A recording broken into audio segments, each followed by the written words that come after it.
اللہ الرحمن الرحیم۔ اگر کوئی بندہ خواب میں ریحان یعنی نیاز بو کو دیکھتا ہے تو اس کی تعبیر کیا ہوگی؟ اگر خواب میں دیکھے کہ ریحان یعنی جس کو نیاز بو کہتے ہیں سبز اور خوشبودار ہے تو فرزند پیدا ہونے پر دلیل ہے، اور ریحان کا زمین سے اکھاڑنا رونے اور غم کی دلیل ہے۔ حضرت ابن سیرین رحمۃ اللہ تعالی علیہ نے فرمایا کہ اگر ریحان کو اپنی جگہ پر دیکھے تو دلیل ہے کہ صاحب خواب نیک کام کرے گا۔ حضرت امام جعفر صادق رحمۃ اللہ تعالی علیہ نے فرمایا کہ خواب میں ریحان کا دیکھنا 7 وجہ پر ہے۔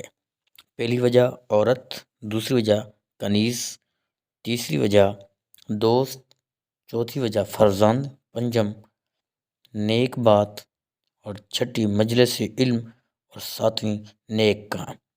اور اگر خواب میں دیکھے کہ اس کے مکان یا باغ میں ریحان کا پودا ہے تو خیر و منفعت پر دلیل ہے۔ حضرت جابر مغربی رحمۃ اللہ تعالی علیہ نے فرمایا کہ خواب میں موسم پر ریحان بیچنے والا نہایت نیک ہے۔